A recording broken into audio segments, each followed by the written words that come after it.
Hello, everyone, and welcome to my once weekly show. My name is Michelle Marie, and I am both a Vedic and Western astrologer, as well as a tarot and oracle card reader. And before I bring on the lovely Helen, Irish Granny Tarot, I wanted to go into begin tonight's discussion with a zoom in on the timing that we're living in. And the astrology right now is extremely precise. So we have just moved through a major eclipse gateway. I know you guys are feeling it. On February 17th, we had a solar eclipse in Aquarius Dhanishta Nakshatra. And then on March 3rd, we had a lunar eclipse in Purva Falguni. That's in Leo. So in Vedic astrology, what does this mean? The eclipses reveal what has already been set into motion. They tend to expose a lot of the hidden power structures, secrets, karmic patterns that are coming out that were already operating below the surface. It's how I was able to predict the overturn of Roe v. Wade, COVID, Project 2025, now Project 2024. If you haven't, 2026. If you haven't seen that video, I highly recommend you do. It goes into what we can expect this year. So these two nakshatras involved in the eclipses, nakshatras are a cluster of stars, are very symbolic. So in Dhanishta, this is connected to wealth, resources, larger collective power systems. And after the eclipse struck, Iran was attacked by the US and Israeli forces, and a main oil passage, the Hormuz Strait, was blocked. So because oil remains our primary energy source, this will impact economies globally. And I made a video on that as well. So Dhanishta, it is the star of wealth. It's connected to basically the things that make us feel secure materially. So we can expect some of those structures to crumble, okay? Then we experienced a lunar eclipse in Purva Falguni. This is in Leo. This represents loyalty, leadership, privilege in the ruling class. So what we're seeing is a complete reallocation of world powers and leadership that's taking place. So leaders are going to fall, new ones are going to take their place. Now, at the same time, we have a very important planetary alignment. Saturn, Neptune, and Venus are all together in Uttara Bhadrapada. If you have any planets in this nakshatra, it's in sidereal Pisces, you're feeling it. Bill Gates is here, for example, and he's on the hot seat. So in simple terms, Saturn represents karma, responsibility, and consequences. Neptune represents illusion, rose-colored thinking, and mass psychology. And Venus represents women, values, relationships, and social harmony. So all of these things are getting hit by Saturn right now, and we're dealing with some karmic stuff. Okay. Now, Uttara Bhadra it's connected to deep karmic endings and spiritual awakening as well. So when all of these energies combine, what we're going to begin to see is illusions dissolve. Okay. So what was hidden is going to start to come out into view, and we're already seeing it. So let's place this into a much larger cycle. The United States, Pluto, aka Yama, return. So Yama, or Pluto, takes 248 years to orbit the sun. That means that the United States reached its Pluto return position when the country was founded since 1776. So 1776 to 2024. That's when Project 2025 came out. So Pluto I associate him with Yama because he's the Vedic lord of death and karmic judgment. And a Pluto return represents the rise and fall of empires. And I talked a little bit about that in the past shows. They force societies to confront their shadow and face the consequences of accumulated karma. So how the United States was founded is how the new regime is going to take over. So what we're witnessing is not just a little political moment.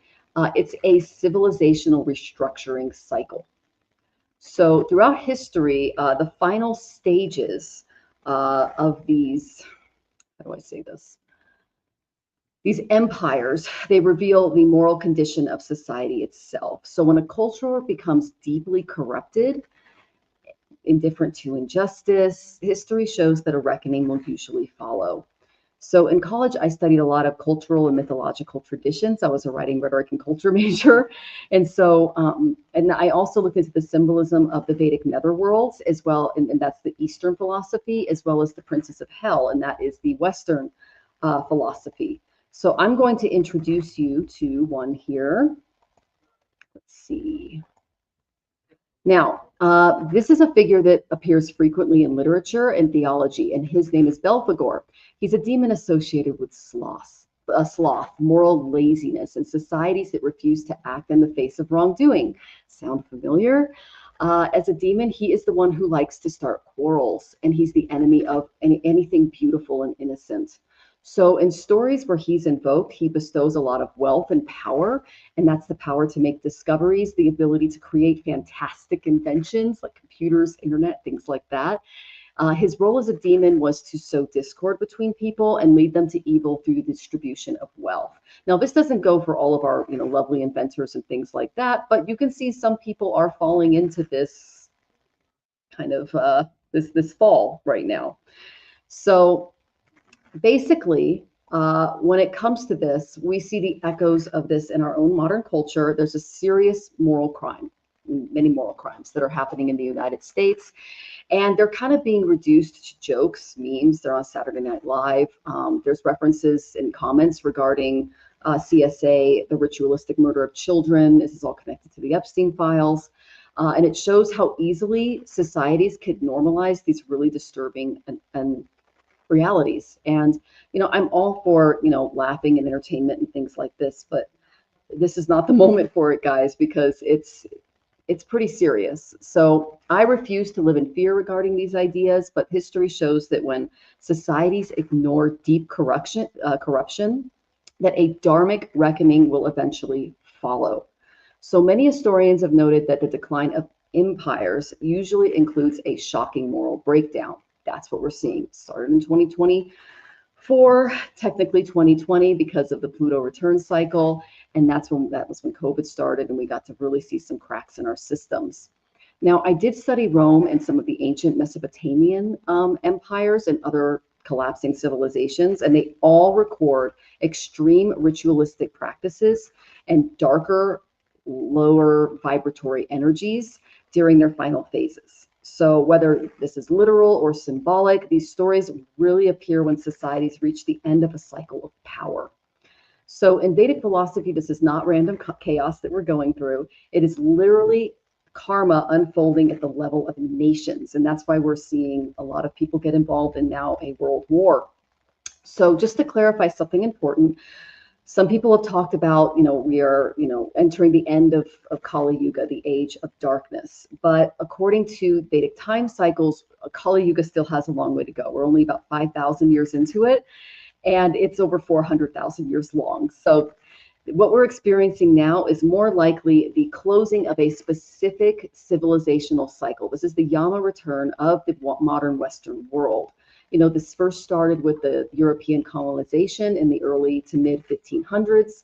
Then it went into the late to mid 1700s throughout the world, and now we're dealing with it in the 2020s. So civilizations are a lot like individuals. They move through cycles. They go through birth, they go through growth, they go through decline, they go through transformation. And when a cycle ends, like Yama return, the old system cannot continue and something new must replace it. So the United States, like I said, reached the end of its cycle that began in 1776. And when the Constitution and the founding structure was created, there were a lot of things that came along with that. Now, when Pluto returned in February of 2024 and finally began his motion forward, that 248-year cycle was completed. And interestingly enough, we had an eclipse right after that. That was the April 8th, 2024 solar eclipse. And that took place in Ravati Nakshatra. So Ravati is associated, it's the last nakshatra of the zodiac. So it's the very end of Pisces, the last degrees there. So it's associated with those endings and transitions. It's the closing of a long journey before a new one begins. And today, now we're seeing a lot of policy frameworks. Project 2025, I gave a video on Project 2026, definitely check it out.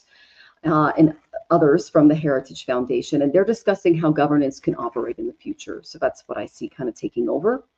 So whenever someone supports or opposes these ideas, they clearly represent attempts to reshape our existing institutions. So you could think it's the best thing ever. It's like, yay, we can, really infuse our Christian values. And there's other people that literally say, oh my gosh, all my rights are gone. So again, if you support these proposals, just remain as you are. If you don't, it's really wise to stay informed, make thoughtful decisions for yourself and your loved ones moving forward. So before we move into tonight's discussion, I want to share a spiritual tool that we can use for navigating cycles like this. So on March 13th, we have an Anagaric yoga in Aquarius. That's when the North Node, who causes eclipses, and Mars, the warrior planet, get together in the sky. And this alignment is connected to a really intense Martian energy. Just Rahu just blows up whatever planet he's next to. He makes it so much bigger. So a powerful mantra during this time would be to Narasimha. And I'll go ahead and give it to you, and I give you the meaning behind it. Om Namo Bhagavate Narasimhaya.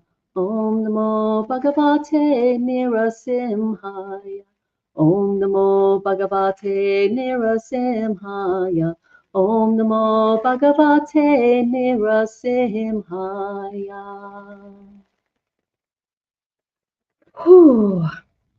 And Narasimha, excuse me. This what this does is it invokes, and I'll show you a photo of him.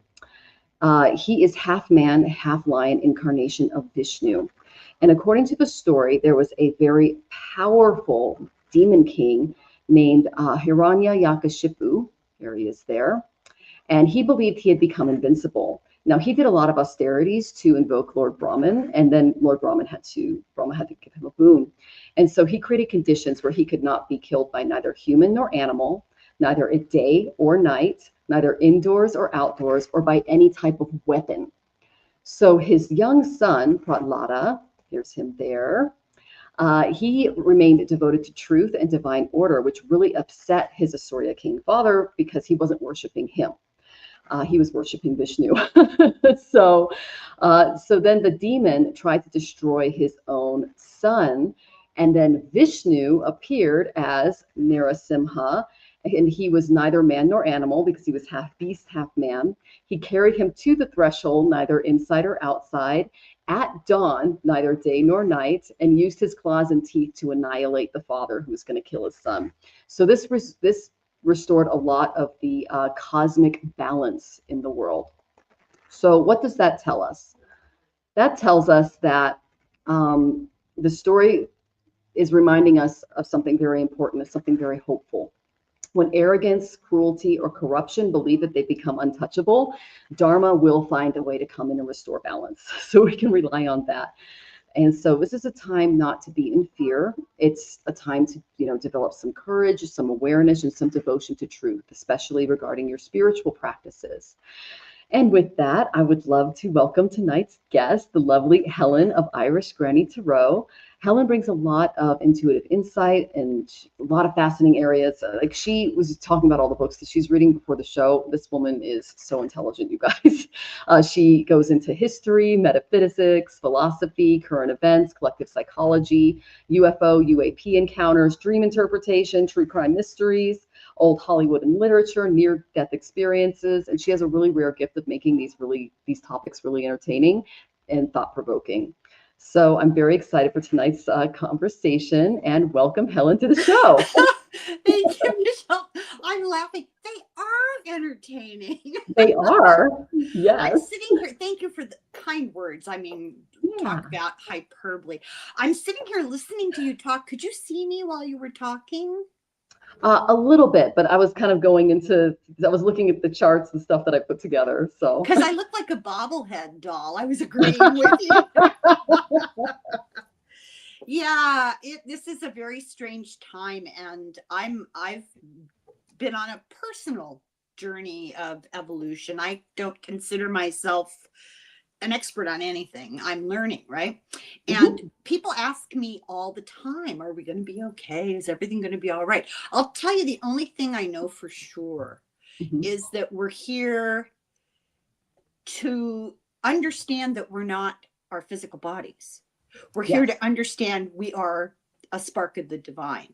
That is correct. And everything that happens, and I know this sounds terrible. I'm not dismissing things. I freak out as much as anybody else, but everything that's happening now is really irrelevant in the larger spiritual picture. How we react is what matters, and we're not our bodies, and overcoming that biological desire for survival is really our biggest challenge, I think. We're going to go on and do something fabulous. And so, yes, we're going to be fine. Does that mean bad things aren't going to happen? Oh, I wouldn't say that. I'm always so cheerful. It's a hard time, but we're here on purpose. We're here by decision, and we're here to learn hard lessons. Yeah, we are. And that this is a plane of suffering. It's called Mrityaloka, the place where all things die. That's why these biological bodies, they're not meant to last forever. Yeah. And when people are fighting over resources and taking them from other people, they're literally fighting over death. I mean, it's just like, you don't get to take any of this stuff with you.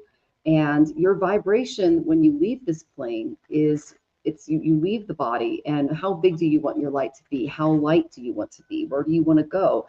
And what's really beautiful about Vedic philosophy is, even the hellscapes are beautiful places. Like, they have to go through a little bit before they get there to learn their lessons. But once they get there, it's like heaven for them until they use up all the good things that they did in their birth, because we all do good and bad. And then they have to come back into a human body and learn more things. And what I love about it is that some people merge into the divine through fear. I learned that through the Ramayana. And some through love. But if you're thinking about the divine at death, you merge.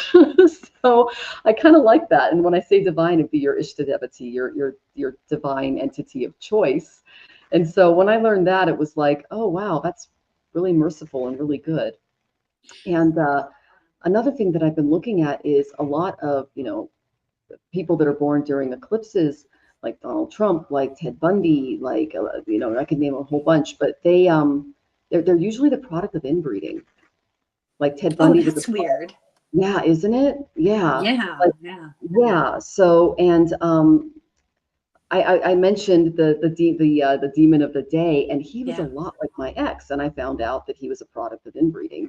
So I just thought that was really interesting. So interesting. Yeah. And Bulbasaur is usually on a toilet, and that's all my ex wanted to do is hang out in the bathroom, so he didn't have to do anything. Well, if you think about inbreeding, what you're talking about is a small selection of DNA joining together, right? So you're intensifying characteristics and traits because you're getting a double dose of the same thing. I know this is very unsophisticated explanation, but you're concentrating the bad juju is what you're doing. And so why wouldn't you end up being a freak? Yeah. Well, and a lot of world leaders are doing this too. They're marrying their first cousins and having children with them. And I'm just going, you want to end your line, that's the way to do it. I mean, the royals back in before Elizabeth, like the first Elizabeth line, it wasn't great, guys. Well, I didn't want to say anything. The second one is better. Yeah. Diana is actually a cousin of Charles, not a first cousin. Really? Oh, okay. They only breed with their own kind. Well, that's not good for the kids. But I mean, I know that first cousins and up are what they don't recommend. But oh my goodness, yeah. So I think it just kind of creates a crack in the cycle and ends lines, things like that, because I think that we're coming through a new line of leadership, and it's going to be interesting who takes over. Like I said, it looks like the Heritage Foundation is stepping up because they're backed by trillionaires at this point. So they're behind all of this. Yeah. The people that are funding them are behind all of this. Yes. Yes. And there's really not a lot of difference. They would deny this, but their ultimate kind of goal, Opus Dei, the New Apostolic Reformation, the Heritage, all of these groups all have that. They're delighted with what's going on in the Middle East. They are welcoming the apocalypse. Yeah, they think it's going to be the second coming of Christ, which is hilarious. In Vedic philosophy, they believe that Kalki comes back on a white horse with a flaming sword following. Oh, that sounds familiar. You think? Yeah. And then, if you can find all of the philosophies and stories are connected. But if you're into astrology, you can actually depict when it's going to happen. We're just at the beginning of Kali Yuga. And so right now, this is just the end of a particular cycle. And then things are going to reset for about 248 years, 246 now. And then we're going to have a whole new world order. Who knows what that'll be? I know when something is true for me because it resonates when I learn about it. And I've been reading about Gnosticism, and it talks about all of this stuff, all these stories, the Old Testament, the New Testament, old Jewish, Judaic, Mosaic, all of it. It's all allegorical. And what it's talking about is turning your back on the physical and embracing the light of consciousness. All of it is symbolic. And so the meaning is being lost. Yeah. It's really disturbing when you look at what's going on and how it's being interpreted.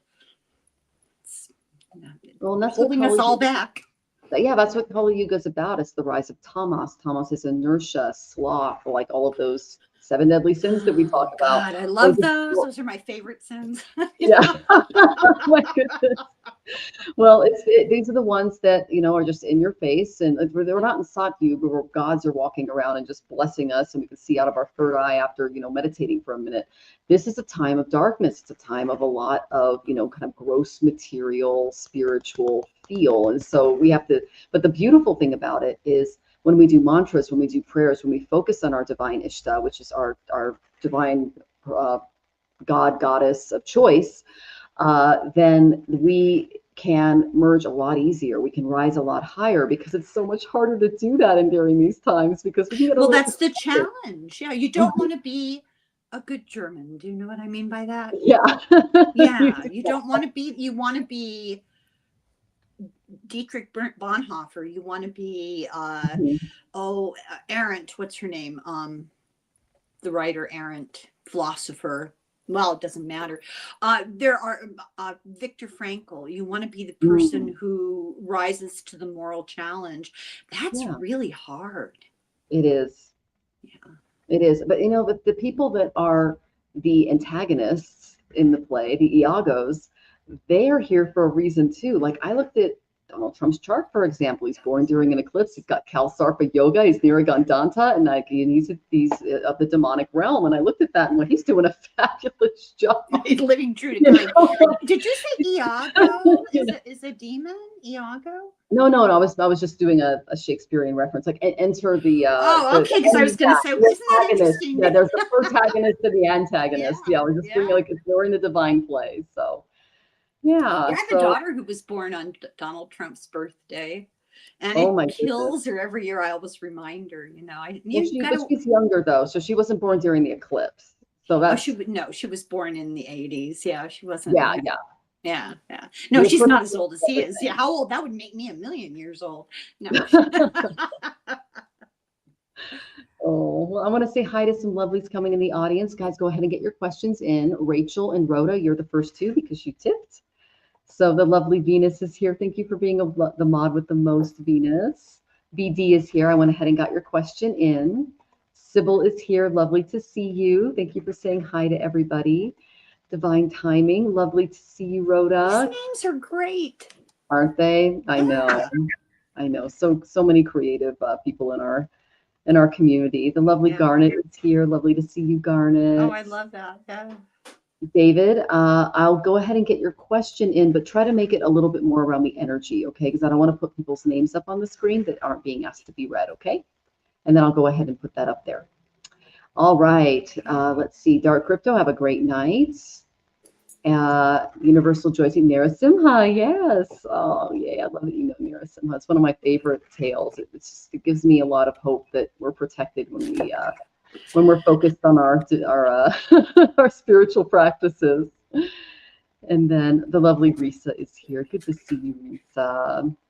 Oh, goddess. I had no idea. If I'd known, I would have dressed up a little more. We're both goddesses, Helen. We're all goddesses. We're all from the goddess. Yeah. All right. And then Jane, the seeker, is here. It is lovely to see you, Jane. Welcome, welcome. And let's see. She goes, she's in her session today. I asked to feel spark of divine. That's beautiful. I like that. Yeah. And then Garnet, the Pilgrim's Progress. Okay, yeah. And then the lovely Susan is here. Good to see you, Susan. And yes, you, I know. Yeah. Boy. The demon kind of energy going around. I get it. Oh God, And it's then, exhausting. Isn't it exhausting, or is it just yeah, me? but that's what they're trying to do. So, we're not going to let them do it.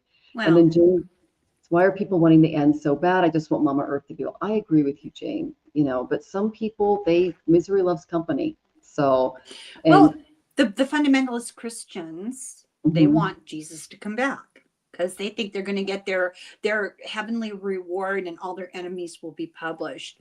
Jewish people are waiting for the Messiah to show up the first time, and they think it'll happen in the same way.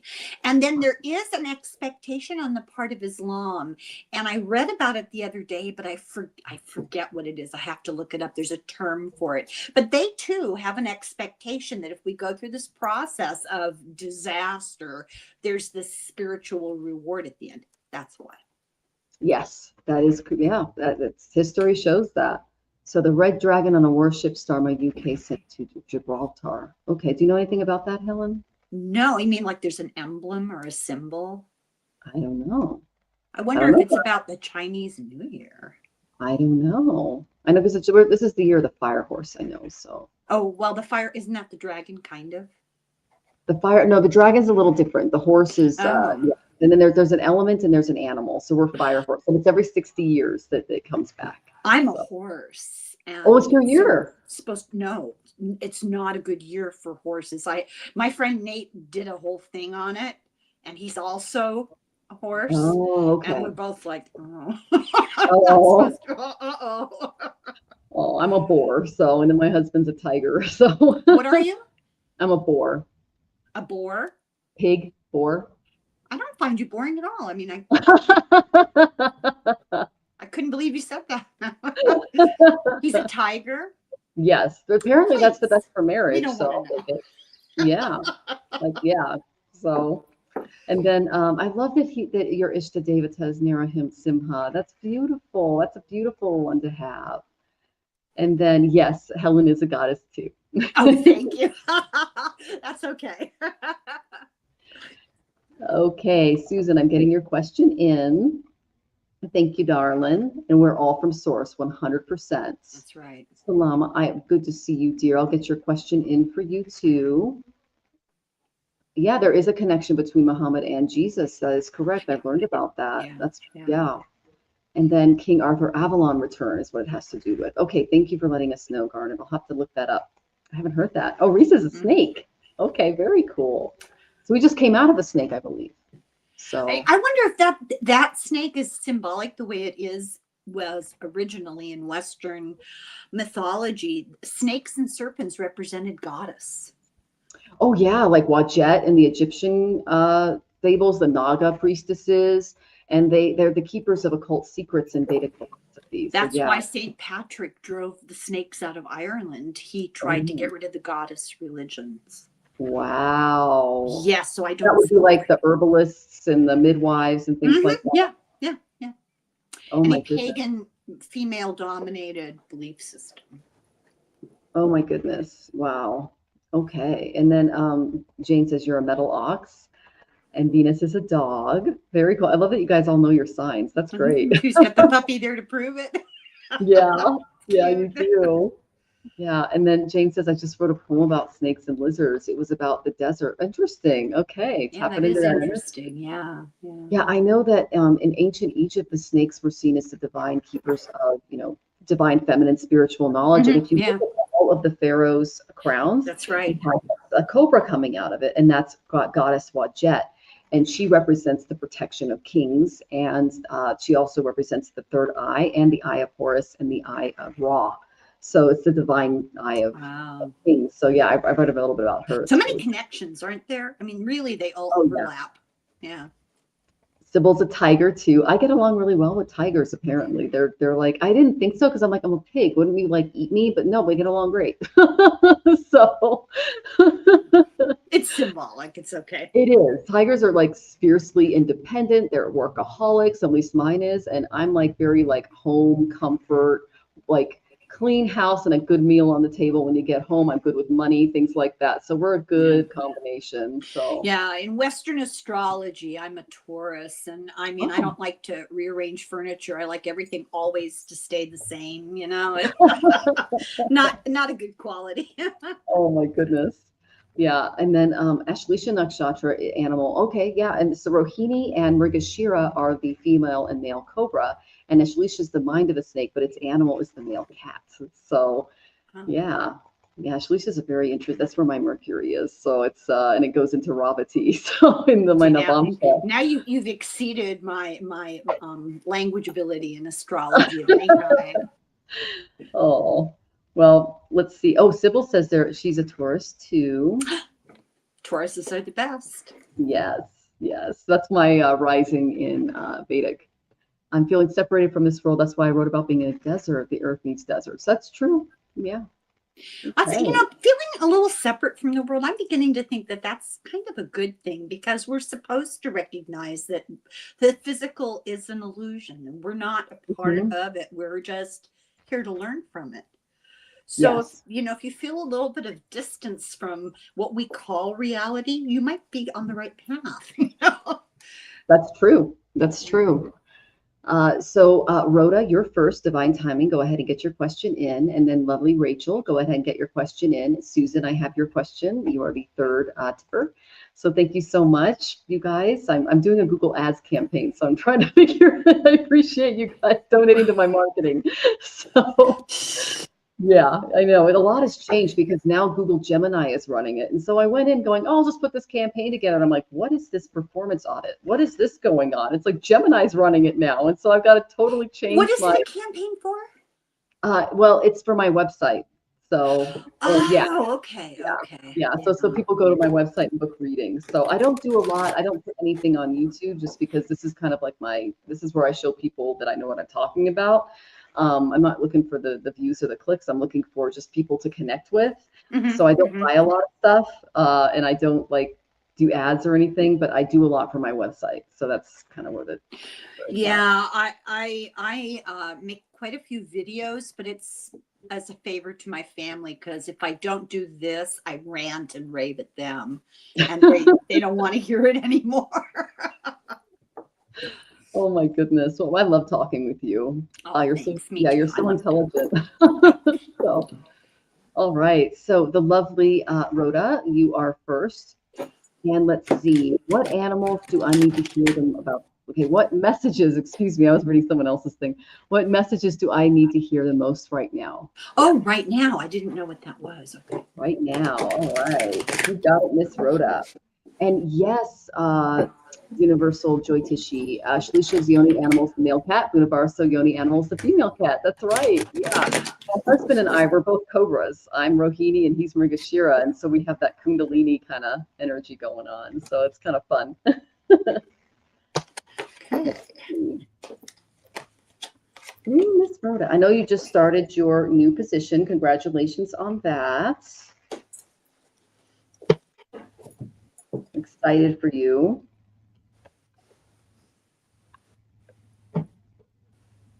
Lots of new things coming your way. Okay, you can go anytime, Helen, if you get. Okay. Yeah. So I got the Two of Coins, some decision coming up, right?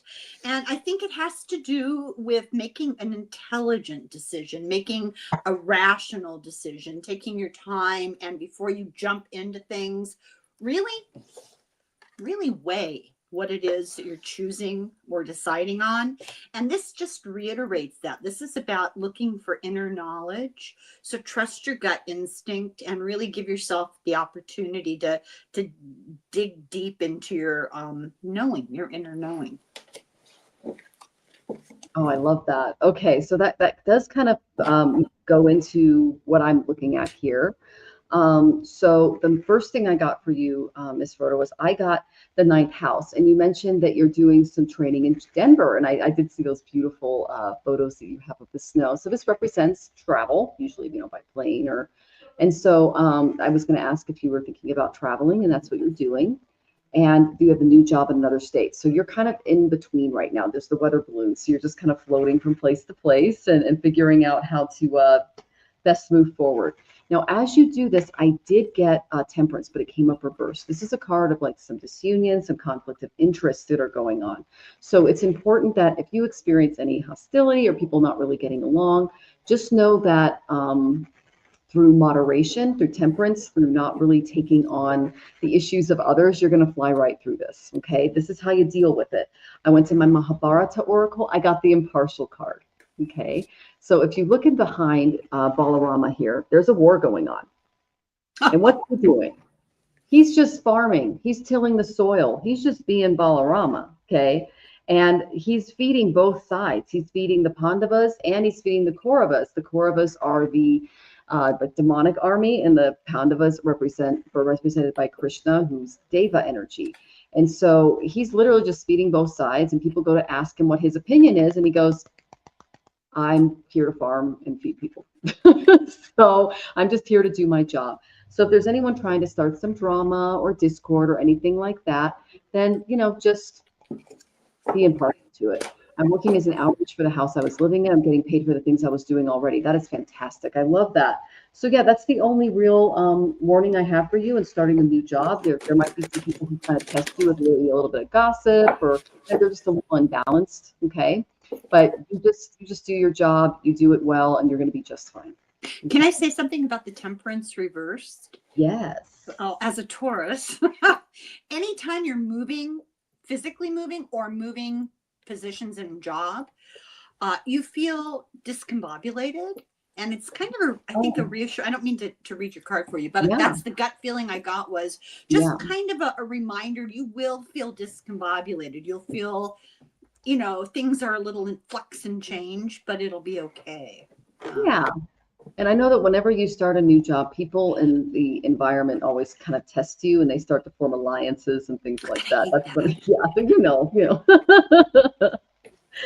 So it's good to just do you.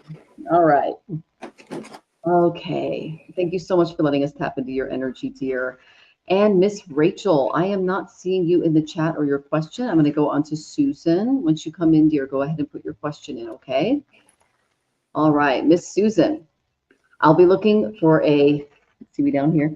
I'll be looking for a very important person to oversee my care moving forward, like a really involved person with the right checks for my naturopathic and other natural and alternative therapies, as well as things related to wheelchair and other issues.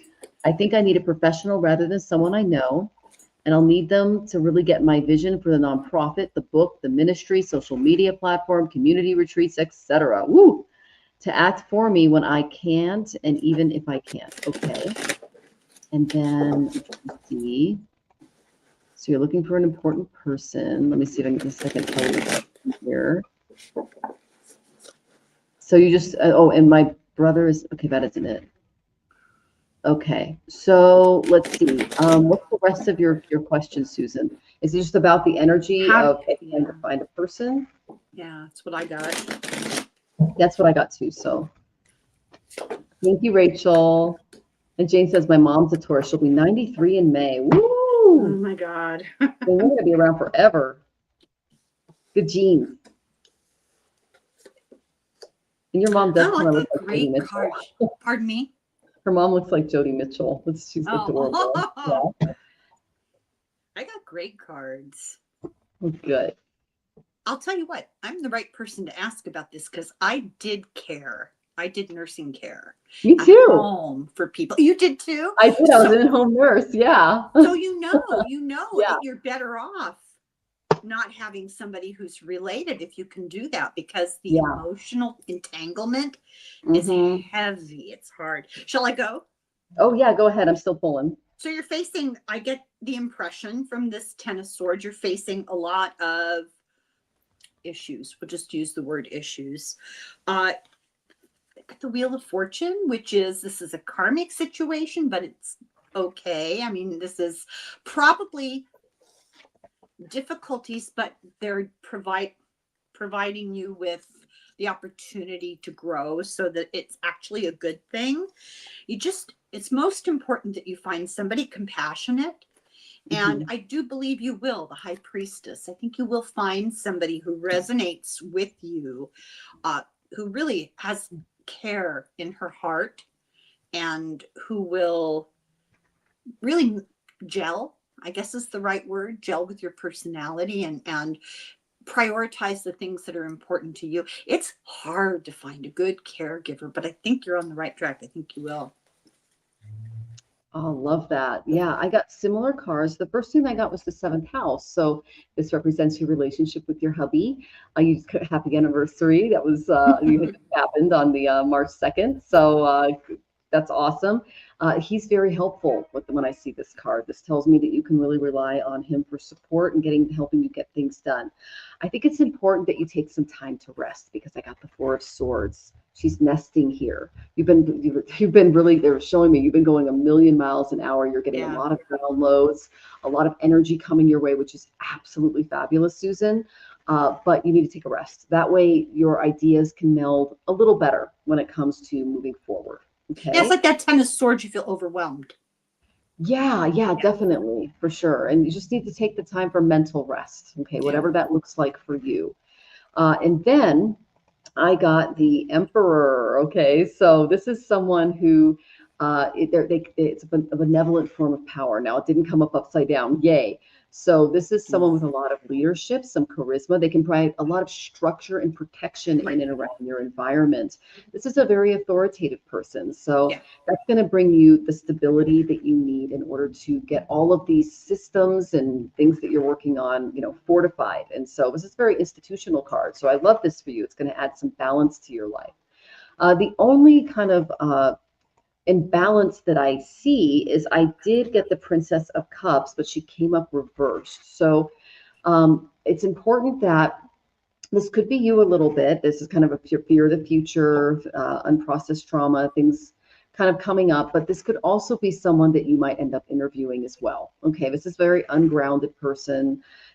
They kind of have a fear of rejection, fear of the future. They can be emotionally abusive, things like that. So make sure to ask the right questions and really rely on that beautiful intuition to make sure that you're getting someone who is empathic, who understands you, your needs, takes on that more Emperor quality without being emotionally immature.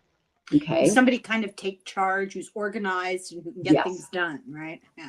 That is correct. Yeah. Because I did get the Three of Pentacles, but it came up reversed. So it's important that you find someone that cooperates with you really well, that their heart is in the work, and that they're not overly seeking approval or avoiding taking those necessary steps, or that they don't feel they're just there because it's like, well, I'm here because I don't have another job, something like that. Yeah. So just make sure you go for that Emperor personality and you avoid someone whose heart is not in their work and who's not really there for the right reasons. And I think you're going to do great. Okay. So I love that Helen got the high priestess.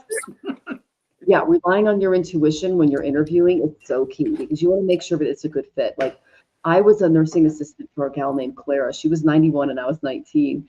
And she was an English teacher, and I was studying writing, rhetoric, and culture in college. And she had this huge library. And she caught me reading once. And I'm like, oh, I'm sorry. And she goes, oh, no, what are you reading? And I'm like, oh, Yeats. And she goes, what else? And I'm like, E.E. Cummings. My favorite. Oh, there you go. Yeah. And like William Butler. And I was just like, I love your library. And she goes, pick any book off the shelf. And it was like a whole wall. Like, dream job.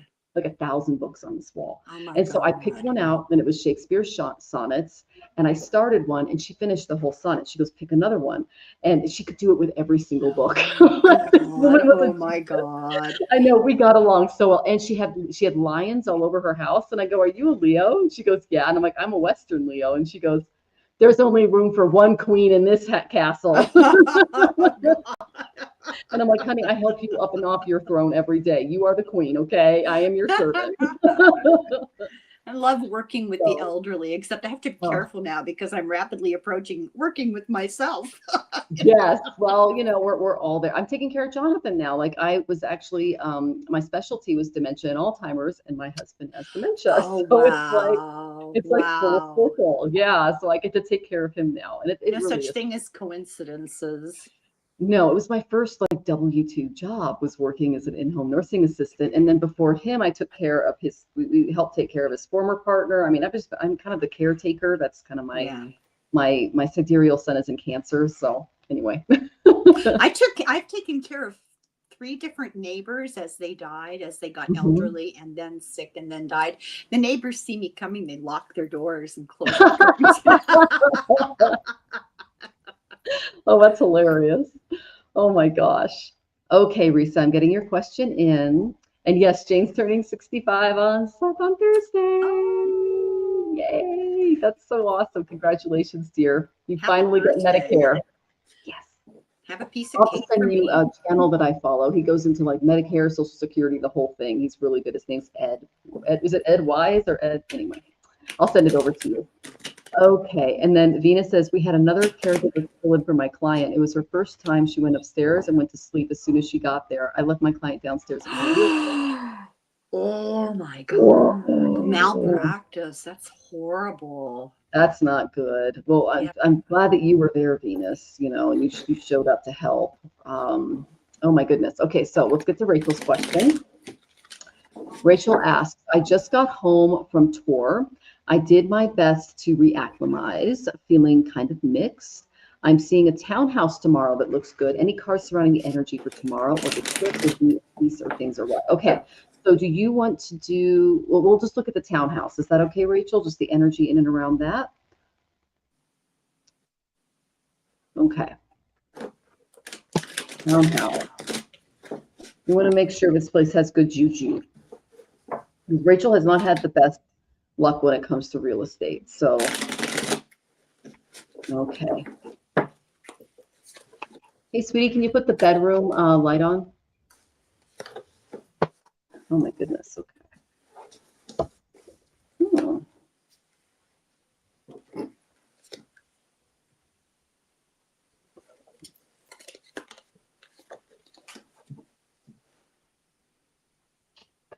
Okay, let me go here.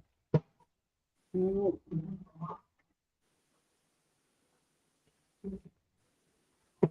Oh, wow. Okay, I don't need a novel, guys. Holy cow. Are you going to be renting? Is that what I'm seeing here? Or are you renting? Okay. Yeah, she's renting. Thank you, babe. Okay. All right, Miss Rachel. So the first card that I got was, I got the 3rd house. So you're going to want to communicate a little more about this before moving forward. I did get that something really good is coming your way, but I'm not getting the best cards for right now. I think the main reason for that is we have some crazy energy going on astrologically right now. And so you might be best just to kind of wait, because I know that you do have time to look. The reason I say that is I did get the Hermit. Okay. And this is basically just withdrawing, finding some inward answers through meditation and things like that. Try to get away from the noise of the world so that you can, and actually they're saying that's the kind of place that would be good for you, a place that gets away from the noise of the world. That's what I just heard. But yeah, take out some time for just looking for that inner guidance, and don't go out right now. That's what they're saying. Okay. The reason I say that is then I got the Emperor, but it came up reversed. So what this tells me is that there's some insecurity. You're taking on way too much responsibility right now. You're not able to really step into something this big right away, because you have some things coming your way that are going to require a lot of your time and energy and a lot of your responsibility. So right now is not the time to make the investment, at least in this place. I did get the abundance card. So you do have some abundance coming. Yay. This is God Kubera. Kubera represents all of the good material things in life. But what came up after that was the reprisal card. This is Amba. Now, this is someone who tried to get back at someone who wronged her at any price. She basically did a bunch of austerities for Shiva so she could be reborn as a man and get back at a guy. Okay. So I'm getting that if you step into this now, you might regret it. It will be coming. It's good. Okay. But now is the time to kind of take a step back, go into hermit mode, and try to just be responsible for the things that are already on your plate. Because when I get the Emperor reverse, it just tells me that you've got a lot of stuff that you're responsible for right now. Okay, sweetie? I'm excited to see what well, I got really similar stuff. It's kind of weird. I got the King of Wands and the World, I think these two go together. Like this Mhm. is what you have been living in, a Yeah. situation with a lot of structure and command and order. And I don't know if you've been traveling. When you said tour, I don't quite Mhm. know. Okay. Yeah. So what I get for the future as far as finding a home, a little bit longer to wait, just a little bit longer. The Three of Wands, it's in the future and it's coming, and it's a hidden gem, the Queen of Cups. I think you want to really listen to your heart, pay attention when you think, oh, I'm being too picky, or the doesn't feel right, the mood is not, whatever, the energy doesn't feel right. Listen to your heart. You will find something, but don't be impulsive and pick the first place. Yeah. I don't know about the one that you're going to look at tomorrow. Maybe this is the you've already waited. I don't know. Oh. Okay. So she says yes, military band. Oh, what does she, do you know what she plays? She sings and plays violin. You can find her on YouTube. Some of her videos have millions of views. She's amazing. Her voice is operatic. It's beautiful. Yeah, and she can play the Oh, I violin. will She also look. teaches violin too. Yeah. Yeah, if you just look up, well, I don't know if I can give you your name, but it was just right here, Rachel Rose Farber, and then just type in the video. I'm going to write that down because I am going to. Yeah, she's a really, because if I don't write it down, I won't remember. Yeah, she's amazing. So, okay. And she goes, don't go on YouTube. LOL. You're amazing on YouTube, Rachel. And she is so talented. Don't be shy. She's being very modest. Yeah. And she has been waiting for a while. It has a fenced-in yard. Well, that would be good for a puppy. But like you said, you're exhausted from tour. Just give it a little bit of time. Okay? Take a little break. Okay. And Minorna, I went ahead and got your question in. Okay, so we're going to go ahead. Let me see if we have any more tips coming in. All right, we're going to do lightning round. So let me see here. I'm feeling the pressure. Woohoo! BD, are you here? Check in, BD. Let us know if you're here. David in Maui, let us know if you're here. You're going to have to re-answer your question, okay? Are we answering this one right here that I can see? And then, yeah, we have to see if they're in the audience first. So BD, are you here? And then Rachel says, I'm ready to move. P.S. I'm so sad coming back today. Oh, I'm sorry. Yeah, it's going to be okay. Change is hard. Yeah, her familiar passed away. So she comes home to an empty house and it's emotional. Yeah. Yeah. So been there. Yeah. I totally know what you're going through, sweetie. So is BD here? Are you here? Not seeing you. All right. Salama, are you here? Please check in. Oh, Are first, you second, here? or third? Let us know. Sybil, are you here, Sybil? Please check in. So Salama and Sybil. Oh, BD is here. Yay. Okay. And then Salama is here. Okay. Would you like BD or Salama? Let me go ahead. Is Salama the one who wanted to know about jobs first, second, or third? Yes. Because I pulled number one. I was just going to do 3 cards and just see. Perfect. Okay. Yeah. So you can Salama. So I already started. I already had the energy going. Yeah. You got it. Woohoo. All right. Here we go. Shall I go ahead? Oh, yeah. Go ahead. Okay, so for number one, I got the 9 of Wands reversed. So you might be in a job environment where you feel yourself kind of on the defensive with fellow employees. I don't know. Number 2, the Sun. That's very positive. And then number 3, the King of Swords. I don't know about that boss. You might want to look into that.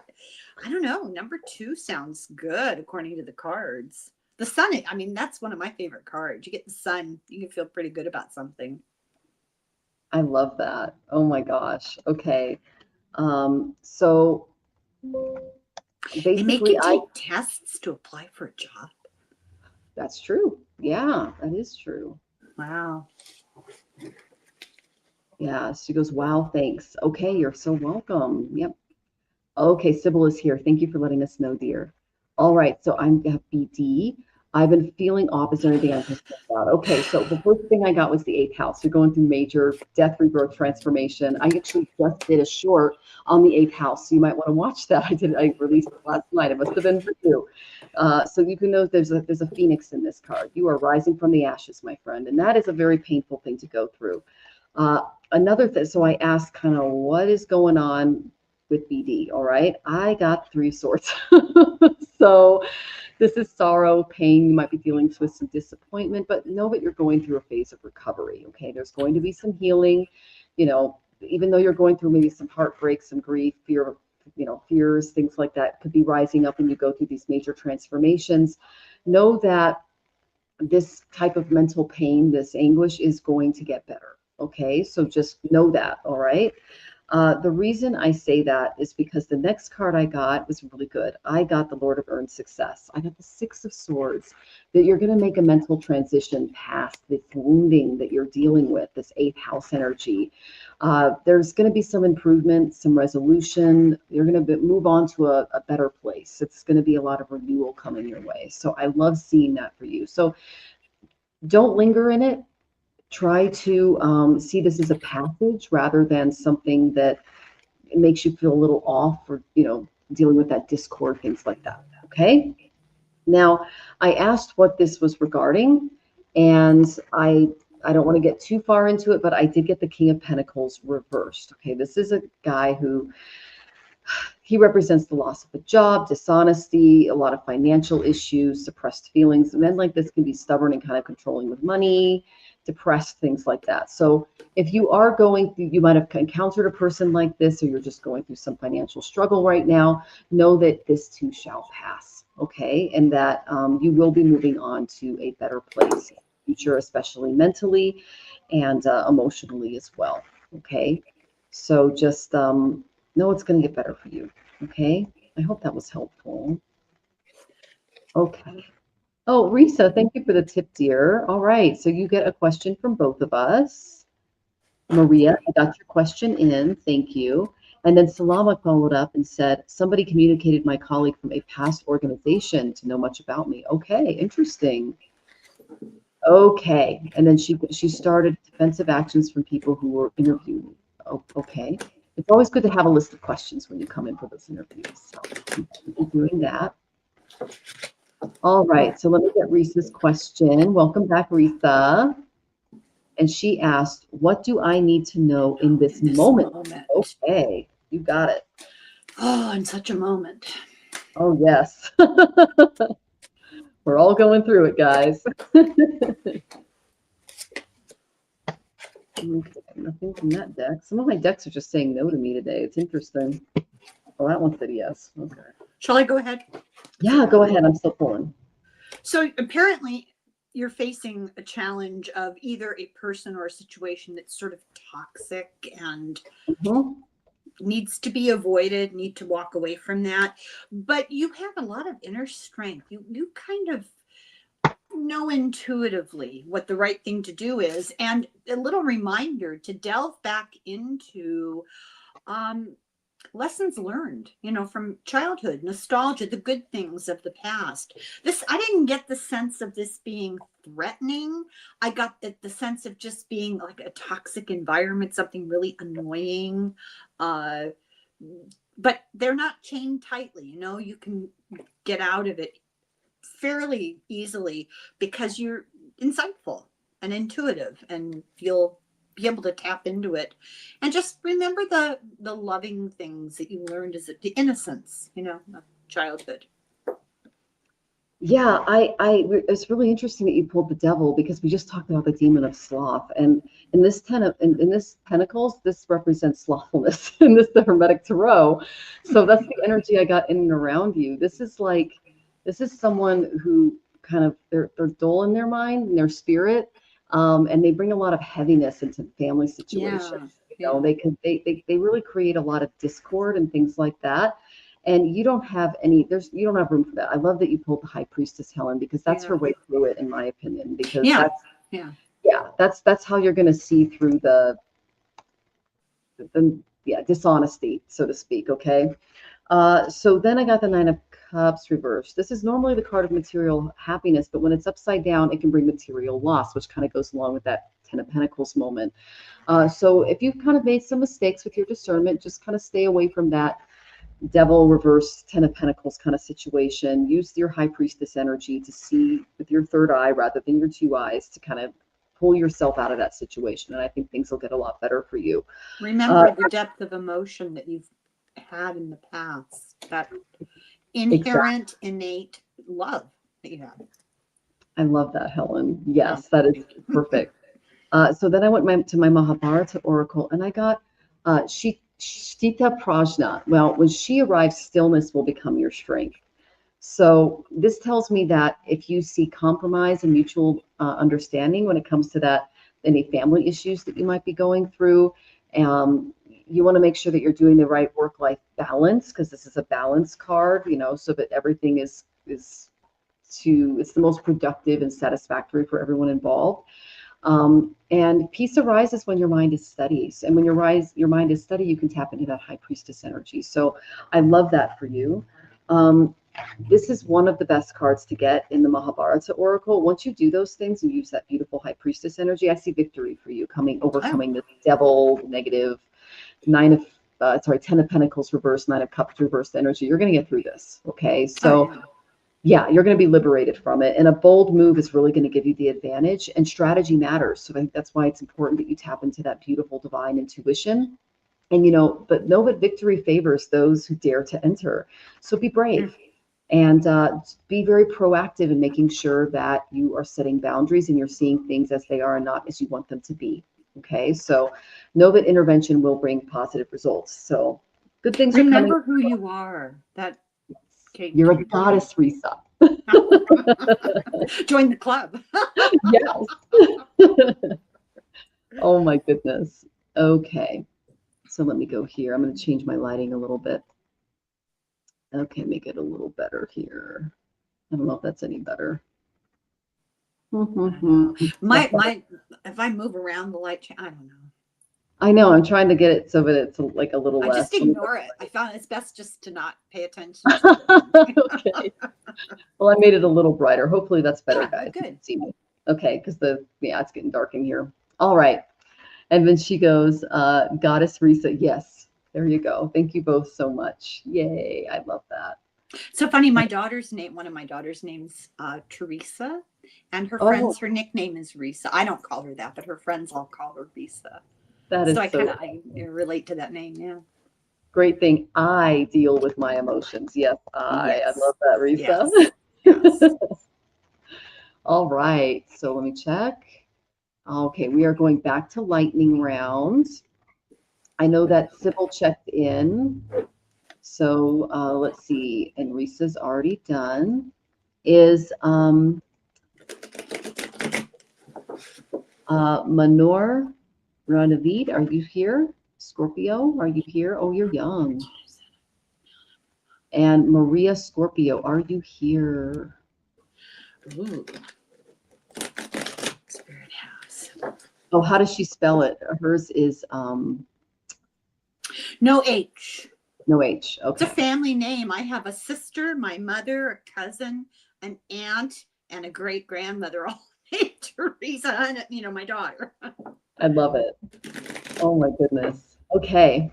So Nora's here. So I'm a Scorpio, November 20th, 1995. Okay. Manor. Okay. My question is that my ex emailed me after I blocked him for 3 months. His name is Maz. What is your intentions for me? Then we have Maria. I'm 33. How many kids do you see for me in this life? Which one would you like, Helen? Oh, I don't want to count children. You don't want to ask me. I have a house full of children. Okay. And Manor, I do astrology readings. You can go ahead and look me up. That's a great, that's a very interesting time to be born. So, okay. 20th of November, yeah. Mm-hmm. I'm going to go ahead and do Maria Scorpio. How many kids for me? Okay. Yeah, I am childless, so I'm like, and I was told through a palmist that I would have a boy and a girl because of like the lines on the side of my hand. And I'm like, well, I gotta participate for that to happen. Well, you know, I was never having children, and I was never getting married, and never say never. Oh You my just goodness. never know. Yeah. That's, Yeah. well, I know it's not now because I'm in my 40s. So yeah, I'm premenopausal, so I don't think it's going to Well, I happen. was going to say, I hope you're getting plenty of rest. If you're thinking of having a child, that would be my big recommendation. Yeah. Get Yeah. bank your rest now. I don't think Yeah. I had an unbroken night's sleep for 25 years. I'm not exaggerating. My kids are spread out, you know. Oh, 25 wow. years. That's a Yeah. long time to It be a is a mom. really long time. It explains a lot, huh? Yeah, well, and it explains why you're so intelligent too, because you're all of that homework and all of your kids are really like successful too. So yeah. Well, I'm proud of them. Yeah, they're good. They're good girls. Well, they're hardly girls. And Shall I all of go? their interests are so spread out too. You got the dancer, Yeah, yeah, it's amazing. So, they're all right, yeah, go ahead. very, very different. Yeah. Oh, and One of thank you them for, is in Ireland right now, hiking all over the place. oh, that's No, I so would never do cool. that. I don't hike. I would go sit and drink coffee somewhere. That'd be good. But Oh yeah. they're hiking all the mountains in Ireland, and it's a crack up because the mountains in Ireland, my husband and I were there, and I asked my cousin, so when do we get to the mountains? And he says, well, Mhm. you're on one, right? Like little rolling hills.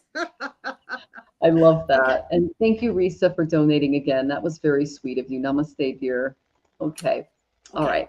So Manor, go Manor. ahead. Okay. So here he comes back in your life. And here's the card that defines everything for you, the Fool. Mhm.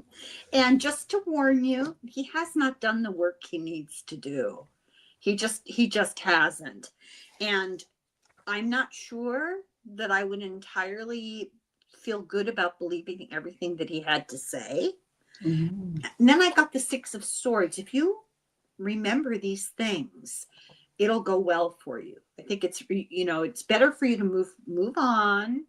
And his intentions, we don't know, because this young man is not truthful. He needs to work on himself. He really, really does. Here he is again, the Fool. And he's, giving it another try. That's his intention. Sorry. Oh, yeah. But you end up the victor, so it's all good. Moving into a better situation. So it's Oh God, I good. knew it. See, your intuition was spot on. So you already knew. Go with your gut. One Yeah, of the listen to your gut. Yeah. there's a guy, he was on Diary of a CEO. I forgot his name, but he's one of the most recent interviews. And he goes, what I found is I have studied human behavior my entire life. And he goes, and I find that divine feminine intuition is more right than any intellectual study you will ever do on the planet. And he goes, and I learned how to kind of tap into that energy. He goes, go with your gut, go with your intuition. And so your first impression is usually correct. Mm-hmm. And so, like, for instance, my first husband, I thought he was creepy. And he turned out to be a total creep. But I kept giving him the benefit of the doubt because, I met him at church and he seemed really nice and I didn't want to hurt his feelings. And no, I should have gone with my gut. Talked yourself into a mess. I totally did. I didn't listen to my gut. And so just go with your gut on this. You got this. And he's not young, 1983. Well, that's the year I was born. Oops. Yeah. Yeah. So. I won't tell you what I was doing in 1983, but it was fully adult. Yeah. Yeah. So. And then she goes, trust me, I'm not believing a word he says. Okay. Good, all right. good. Woo, good. You have it in you. You go on your path and just let him work his stuff out. Yes. And Susan, we did get your tip. Did you see that we did your question? Did we Susan's question? Yeah. Yeah, we did. Yeah. So we did your question, sweetie. I don't know if you missed it, but we did get your tip. Thank you so much. I hope she didn't miss it. Oh, it was yeah. about the caregiver. You could always record. Yeah, you can look back. So thank God this is recorded. So, yeah. And then she goes, mine is a total creep. I always knew it. I wasted 4 years of my life. I did the same thing. It's live and learn. They're here. Some people are here to just teach you stuff. Okay. Like I mentioned the demon at the beginning of the show, Belbazor or whatever. And my guy, he liked to literally, and he's usually depicted sitting on a toilet. And my ex pretended to have a job. He didn't have a job. He pretended to have a college education. He didn't have a college education. He pretended to do all of these things he wasn't doing. He was just literally sitting around, sleeping, drinking. That's all he was doing. And he was taking my money and gambling it. So You had some kind of personality disorder, huh? yeah, no judgment from me. I did better the second time, but yeah, it's sometimes we just have to learn Karmic. the. Yeah. It is, and I didn't see what was going on, and now I'm much more intuitive and I'm more tapped in, and yeah. Anyway, so What's that funny old saying? If you have to kiss a lot of frogs before you find your prince. yes, that's exactly right. So Yeah, true. Yeah. yeah. And what's funny was a tarot reader that my husband met in college called me. She's like, you're gonna get married way later in life, because I'm his first wife, and he married me, and he was 62 and I was 30. So yeah, yeah, we got Wow. a big. Yeah, Yeah. he was 62 and a half. I was 30. Yeah, so Hmm. we big age difference, but Yeah. we were friends for years before anything happened, and I made the first move. So, because he was such a gentleman, it's like no wonder you weren't married. He's like, yeah, That's okay. It saved it for you. It yeah. wasn't going to somebody else. And she goes, I'm a very transformed person now. You know how Scorpios go through painful transformations. That's eighth house energy. I just did a short on this. Yeah, you're learning a lot. And then Mama Scorpio says, I'm wondering, will me and Flip be a couple again? He was a Sagittal. I already got questions for your first one. I'm 33 years old. How many kids do you see for me? I can look at the relationship because I am getting a little bit there. But yeah, I went ahead and pulled some cards for your first question. Okay, sweetie? All right, so let's go ahead and get to Maria. And Sybil, let us know if you're here, sweetie, because I did call on you, and I just want to make sure you're still in the audience. So this is about children and not the question about the relationship. Yeah, well, she's asking about the relationship now, but I'm going to go ahead and I can kind of cover both, but sometimes my cards kind of tell me a different story. Just do the kid question, okay? And then Sybil, you're next. All right, Helen, why don't you do Sybil? So, what messages does Spirit have? Okay, very simple. Okay. Yeah. So, all right, Maria Scorpio. So, all right. So, as far as kids, you really want this. I got the star. Okay, and I think that this would be good for you. The star is represented by Aquarius. Okay, it's peace, rejuvenation. There's a lot of optimism here. It brings a lot of purification, but it's important that you have one foot in the spirit and you have one foot in the material, especially when it comes to raising children, especially in today's world. I have a lot of friends that are millennials, and they are literally like, they're moving to Ecuador. They're actually moving places to raise their kids, because a lot of the things in the United States, especially if you plan on having girls, which is possible, isn't going to be great. Okay, so I did a video on Project 2026, so I highly recommend you look into that. Okay, especially because you are a younger woman. Now, I did get an interesting card, and I think that this is important for you to keep in mind when it comes to having children and thinking about having children. I got the Three of Swords, but it did come up reversed. So this tells me that you might be healing from some betrayal, but know that the worst is over. You're going to have to free your emotions to a new perspective, because you don't want to bring those wounds into motherhood. Okay, it can sabotage the way that you parent, because a lot of us are wounded and we can bleed on others. So that's kind of a warning that they have for you moving forward. And this could also represent up to 3 children if you are interested in something like that. It's totally up to you. But this also tells me that there's some stuff that you're also going through relationship-wise that is going to require some healing too, because you did ask those 2 questions. Then I got the 6 of Cups. This represents children. But it came up upside down. So it's important that, like I said, you don't rely on the way that things worked in the past, our educational systems, the things that we have set up as a society, because those are all going away. A lot of the things that are being put in place for the future, which are going to be in the next few years under Project 2025, are really going to change the way that children are raised in the United States. Okay, there's not going to be a lot of the programs, incentives, and things to support women moving forward, especially as mothers and caregivers. Definitely check out the last 2 shorts that I did on this. Okay.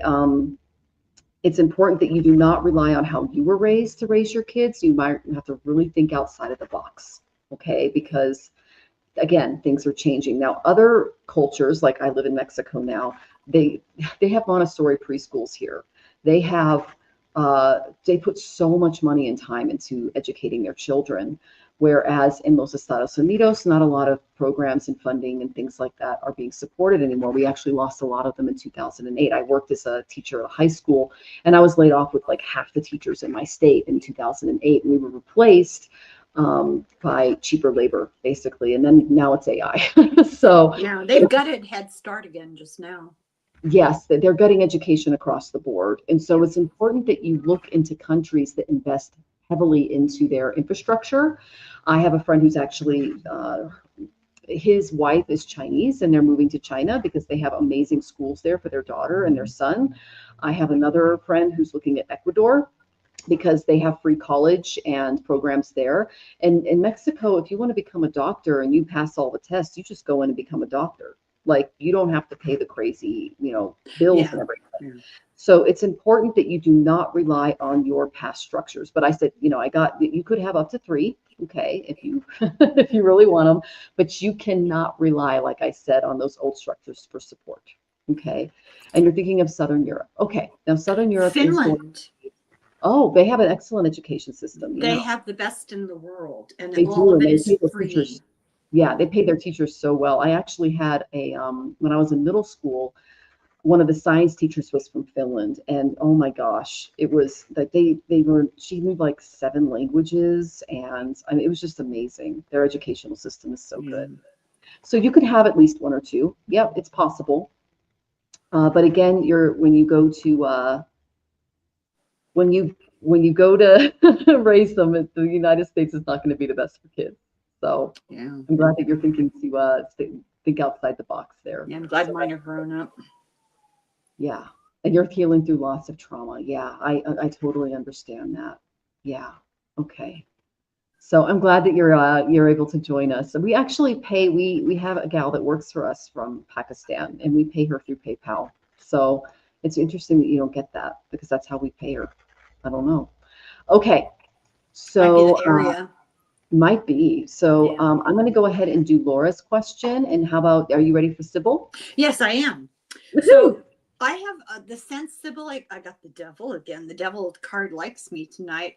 I get the sense that you're dealing with something challenging in your environment. And I don't know if it's work or home, relationships. I'm not entirely sure. But I also got the message together with it. These cards go together. Strength. This is not a devastating situation. It's like stress and annoyance and anxiety, but you're strong and you will be able to deal with it. Part of it, I think, has to do with choices. I think you've got some decisions to make, and you're having a hard time knowing which direction to go in. But I do get that the Page of Wands, I do get that you will choose your path, and it will be the start of something really good for you. I drew some Lenormand cards. Now I have no idea what your situation is, but I got some interesting Lenormand cards. I got the storks. These may be for the last reading you just did, because you know what storks represent, right? Coupling up and having babies, but it's also about relationships in general. But then I got the ring, which is like, oh my God. But it can also, you can take it on face value, but it can also talk about contracts and obligations, promises, that sort of thing. So this is about, the bear talks about employment, a boss, a job, that sort of a situation. And then the birds together are representative of, gossip, that kind of thing. So I don't know what this is saying in general, that perhaps you're dealing with some choices about a relationship or something at work, but trust yourself to make the right decision. You got the Strength card, and that's such a wonderful card to get. So all of these choices that are kind of overwhelming you, you'll be able to sort it out, and you will find your right path. All the cards that we've done tonight, I feel, are about trusting yourself, listening to your inner voice, accessing intuition. Um, know that you do have the ability to make a decision inside yourself. Listen to yourself. That's great advice. Hey, all right, Sybil. She says, okay. All right. I hope that helps. And then Maria says you live in Norway. Well, I actually just read an article. Norway is really getting into digital technology and things like that. So again, I got the don't rely on the past card. So encourage your future children to really get into AI, digital technologies, things like that, because Norway is really putting a lot of money into their educational infrastructure in those areas as well. So things are changing. So you live in Norway. Do you have a guest bedroom? there we go. I'd love to go to Norway. And Sybil says, thank you so much. You're welcome, Sybil. You're welcome. Pleasure. Okay, so Laura did tip. So if you don't mind pulling a couple of cards for her, I pulled some already.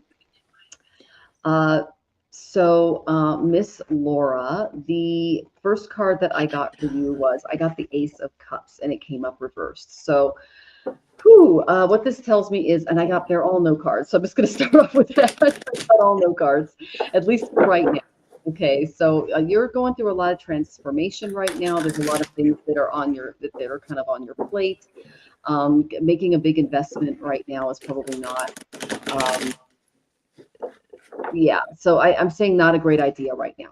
Okay, there's some blockages going on. This also tells me that there's a past trauma that might be blocking your present. Might be feeling a little depressed. You mentioned that last time. So just take a step back and do some hard work, sweetie, because that's what they're asking you to do. And then I got the Emperor, but it came up reversed. This is not going to bring extra stability into your life. Okay, so it's not going to be successful. The investment isn't going to be a good one. It's not going to bring you the stability and the reliability that you're looking for, because you've got some big changes coming your way. All right.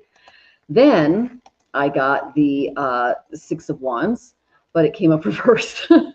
So this is an unfavorable outcome. This is victory card, but it's upside down. So it's not the best time to get the car, at least right now, because again, remember, I think I got ninth house energy for you last time. I think you got Three of Wands. So that tells me that you've got some amazing opportunities that are coming your way, and getting a car right now is probably not the best, just the best purchase. Now you do what you want to do, but like for instance, my husband and I, we had an old Honda little Civic that we used to toot around, and it was over 20 years old. And we donated it before we left for Mexico. And we spent less than $300 in transportation costs last year. And we moved to 2 different cities. So Uber is really inexpensive in other countries. So if you're thinking about moving, you're going to lose a lot of equity in the car. I would put your money toward looking at opportunities abroad and doing things like that, sticking with the car that you have, and then the next place that you land, like I'm telling you, public transportation in other countries just kicks butt. And so, all right, then I got the Three of Swords. So again, regret. Yeah. Grief, but yeah, just not the best cards for the car right now. So you don't want to do anything you regret. I think that you just need to move toward more joy, more peace, more happiness, because when I pull all those cards, it tells me that there's some mental stuff going on, there's some emotional stuff going on, and it's time to let that go and move to a place that makes you feel really stable and loved and it's peaceful. Like Jonathan and I were just talking the other day about, even though like Mexico's not looking great in the news right now, this is the safest place both of us have lived our entire lives. And I've moved over 40 times in my life because I grew up in the military. Jonathan's moved about 25 or 26 times in his life. And I've never lived in a place this safe, and it's a city of 22 million people. I can walk around by myself with Rosie at night. There are women walking around at night by themselves, and they're just, going to and from work. They're in their yoga pants and shorts, just with their yoga mats, walking around, totally safe. And you go to the park and things like that. The police here aren't the same as they are in the United States. Yeah, they walk around with AR-15s and 47s, but they'll smile and they'll say, "Hey, how are you?" in English, and they're like the nicest people ever. And they're here to make sure everybody's safe. They don't have a lot of ego. It's just a very nice place to be. So I think you need that in your life, sweetie. And you're it tells me that getting a big purchase right now is probably not on the books for you. Okay. And yes, I got something really similar, but I think I got kind of a reason for it. So I got the Page of Cups. Like, this is a very emotional decision. You get excited about it. Maybe not the best decision to make. I don't think you can trust the market. And I think it's because I'll have a card coming later. The situation right now for anything that uses petroleum products, not good, right? And it's just taking on more trouble than it's worth. And I got Temperance reverse. So Temperance, she's pouring things. I really sometimes get very literal with these cards, and I just see it as gas is going to be unaffordable. And you do need to consider an alternative. And I don't know where you live. I just know when I was in Ireland, it was shocking. I could walk out of my cousin's house. She lived in a suburb of Dublin. Walk out of her house, walk 2 blocks to the city bus, take the city bus to this like commuter train sort of thing they call the Lewis, which not like St. Louis, it's an Irish word. And you get on this train, it takes you to the main station in Dublin, where all the buses, all the local transportation, the taxis, the Ubers, and the cross-country train, all in this beautiful train station. And if you're over 65, it's all free. Yep. I know. So there are alternatives to buying a car. We're very much in love with our cars. Oh yeah, I mean, here in Mexico City, we've never had to use a car. We walk almost everywhere, and because everything is within. We can go down to the fruit market. There's a million of them around here. We have Office Max to do all of our printing and legal stuff. We've got the bus terminal. I mean, we can take an Uber, and it's really inexpensive. So yeah, I would save your money for the jump, or maybe doing some trips to some trips to maybe look into discovering what areas you'd like to live in. With some real estate. But we're renting and using Uber. Our bills are so low. Like I said, all of our transportation costs last year were under $300, and that was our insurance for the car. So per month. So, and then like Helen, I love that you pulled on that, because like I said, the Strait of Hormuz was just blocked, and they're already saying that oil could go up 3 times now. And that's just right now. It could get worse if this war just continues. Yeah, I have this very strong feeling that this whole romance with the highway system, the nationwide travel at the drop of a hat, I don't see a big future for that. I think we're going to be constrained in closer neighborhoods. I think so too, because they want to isolate people, and I as much as I like the idea of electric cars, if you've ever owned one, it's very difficult to find a place to plug it in unless you have a garage with a special port. And it only goes for about an hour and a half. And then you got to find a port somewhere in a city to plug it into. So it restricts people from being able to get I have weird electromagnetic issues with anything electronic, or my coffee machine breaks all the time. My phone, I always keep a brand new phone handy. I get them when they're on sale, because my phone always dies. I'm always struggling with these stupid devices. The light bulb just blew the other day. Just a brand new light bulb. Oh my goodness. And my husband says I have a negative electromagnetic field. It's possible. You never know. I mean, he thinks he's so funny. Yeah. We all have that kind of energy. For me, when I get around electronics, I'm like water. My husband's metal, so like they fear him. He can just touch something and it'll work. For me, it's like I'll get the little spinning thing, and I'm like, this is never going to work. And he just comes over and he just looks at it, and it goes bleep. Then I'm like, how did you do that? So he's like, machines fear me. But he actually was part of he built his first computer back in the 80s, and he installed whole systems for offices and stuff. And so whenever we have a problem with the computer, he'll just take it apart and put all it's just amazing, get all his tools out, and it's just so like, jealous. Oh my gosh, I know. I wish I had an IT department in my house. Oh, it's great. I mean, I was a Mac user before I met him, and he hates Macs because they're a closed box. And so now we have all Android devices and PCs, but it's great because anytime something happens to the laptop or the phone, he just opens it up and fixes it. So it's like, yeah. I didn't even know there was a difference. Oh, there's a huge difference between the two. Yeah. I didn't know, and I didn't ever use a PC before meeting him. But now I'm like, all right, we'll use this because it saves money, and you can just go in and replace a part. Well, you can do it, yeah. Well, you know, it's like a foreign language, and I remind my kids all the time because they give me a hard time because I'm completely ignorant. And I tell them, you know, it's not that I don't try, but it's as though I were trying to learn Russian, but I hadn't learned the American alphabet yet. There's a whole vocabulary, and where do you learn it? They didn't have computers when I was in school, you know, and I've never worked in an office. I don't do that kind of work. So where do you learn it, you know? Yeah. You can go on YouTube. There are, you know, people explaining stuff. I have to put it on hold every sentence and Google on my phone. What did that mean? What was that supposed to be about? I have no idea what they're talking about. Yeah. Well, we all have our gifts. That's why we're a community. So that's a nice way to put it. Well, hey, I'm serious. Like, I was someone the other day said, "Oh my gosh, you're so amazing at astrology," and it's because I've just naturally gotten it since I was a kid. Yeah. But when it comes to other things, like I took violin lessons, it was like, oh my gosh, I'm so bad. Like I could do fiddle and violin, but it's like I have to do like 1,000,000 times more hours than the average person because I'm so terrible at it, you know? So yeah, anyway. Well, and I have a husband who can pick up any instrument and play. Yeah, see, that's what I mean. Yeah, his brother's that way, and I'm just annoying. Like, it's so annoying. Yeah, they're all music. I can sing. I mean, I got that. But I'm so jealous. But when it comes to actual musical instruments, it's a learning curve for sure. So I want to come back as a singer, tap dancer, and I can do it in an empty theater. I don't need it's not about that.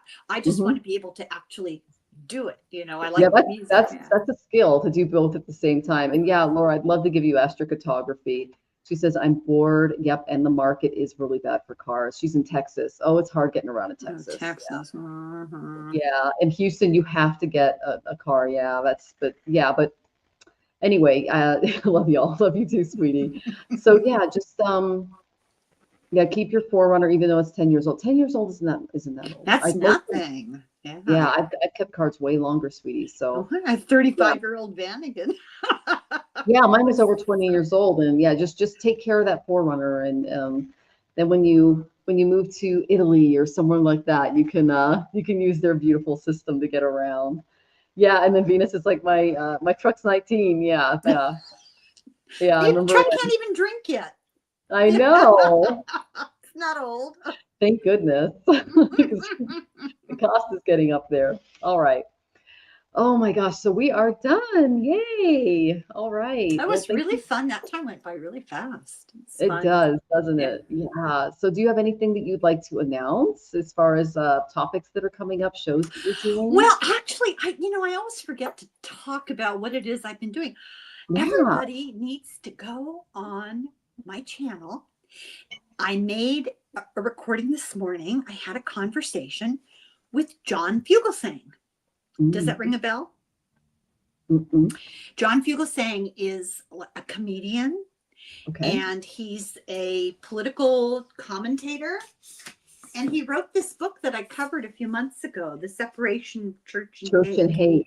Wow. His father was a Franciscan brother, and his mother was a nun. And they met when she was a nurse nun, you know. Mm-hmm. They met in a hospital, and they parted ways. He went back to being his monkish self, and she went to Africa to work in a leper colony for 12 years. Wow. And they were pen pals, and they came back to the United States, and they left their orders and got married. And then they had this uniquely ethical son. He's just a remarkable person, really wonderful. So we had a conversation. I don't know, I didn't feel like I gave it my best, because if you know John Fugelsang's work. He's very smart and really funny, and he just goes 1,000 miles an hour. Quip, quip, quip, truth, truth, truth. And he would be talking, and I'd still be digesting the last paragraph of what he said.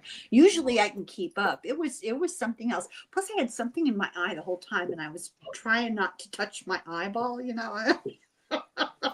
But it was wonderful because, you know, he's very much in demand and really a remarkable person. And I recommend listening to what he has to say about the separation of church and hate. Very good. Very interesting. Oh my goodness. I love that. And you're pointing out something from Jane, Venus. Let me look. Did I miss Jane's question? Miss Jane? Yeah, because I didn't star it. I apologize if I didn't see it, sweetie. I don't even pretend to be able to read the scrolling. I can't see that far. I just it's kind of like Helen Keller, you know. I can't. Oh, so I am looking for it. Let me see. Well, I'm not seeing it. It might not have come through on my end. If you can, you know what time it came in? It's not in pops. Okay. Okay. Let's see. Oh, can you link the book? She's interested in it. Can I link? I'm not sure I know how. Okay. I hate to tell you. You can take a screenshot of it and look it up. Yeah. School of technology here. But okay. It's Separation of Church and Hate by John Fugelsang, and it was on the New York Times bestseller list. It's really easy to find. I'll try. Oh, well, in my conversation with him, I mentioned it several different times. So I should have mentioned it in the description. Darn it. I'm not very good at this. Okay. How do you link a book? Because basically you just find it on Amazon or Kindle or something like that, and you just put the link in the description. I think, is that what you're? I don't know. Okay, I'm not seeing a question from Jane. I'm just seeing some comments. And Jane, are you even here? Are you here, Jane? If you are, I'll give you a birthday reading.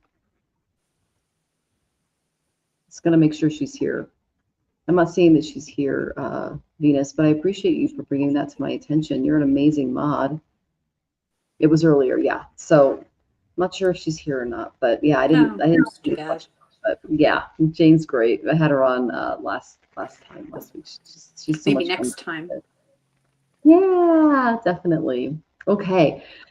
So I have some classes that I'm doing. I've only had a couple of people show up, so I might have to cancel them. So if you guys, it's $15 per class right now. I went ahead and extended it. If you're interested in taking it, that's great. If not, I do have some specials up. I've got an astrocartography special up. That's kind of a very popular one right now. I also have some relationship readings, natal charts, things like that on my site. If you just go there, I'm there. I'm going to be on next week. Definitely check out my channel because I did do last week. I did all of the March transits, and I also did some shorts to kind of let you know what was coming. Project 2026 is interesting, especially for women. Definitely make sure to watch that. And then I talked a little bit about what's going on in Iran. And so, yeah, other than that, it's astrologicaltarot.com, just like my handle is down here. So can I ask you about astrocartography? Are we talking using astrology to find a place to live? Yes, exactly. Oh, okay. So I pull up a map and your natal chart, and then I look at the energy of what that looks like. And I go 60 divisions deep into your Vedic chart to determine what the overall energy is.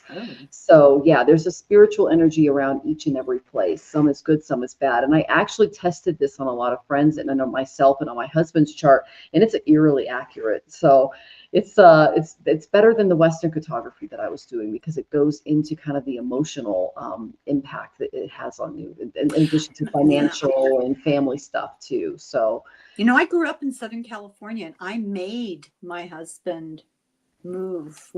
I won't say where I am because of earthquakes. I just always had this feeling, and it lifted off of me. It was just remarkable cure. I don't want to know right now where a good place to go is because I can't convince him to move.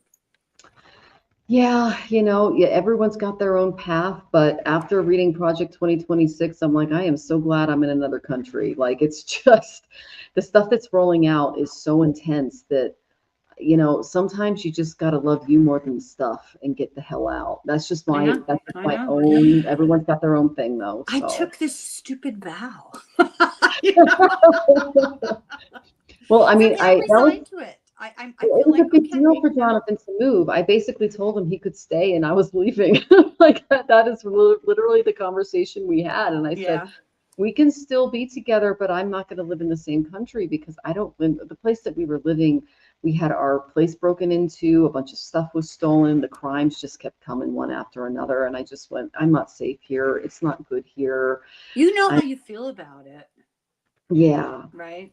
Yeah, I wasn't, and then I saw the stuff that I read the kind of the writing on the wall that came out in 2024, and I just went, I can't support this. I saw the World War III. I saw that, I talked about it in my previous videos. It's on my channel, guys. I wasn't very popular for it, but I just looked at it and went, I'm taking action, but everyone's got their cross to bear and their decision to make. And your karmic destiny too. Sometimes I think things that feel like obstacles are actually directing you where you need to be, whether you like it or not, and I'm trying to talk myself into believing that.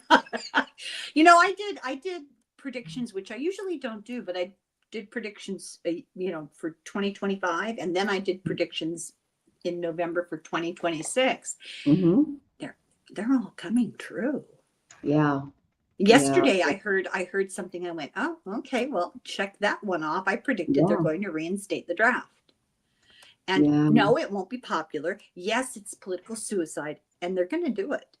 And I heard, was it yesterday that there's serious talk about it? I know. Wow. Oh my goodness. Asim, welcome. It's been a while. Good to see you. And thank you for putting my website up. Oh, I love that.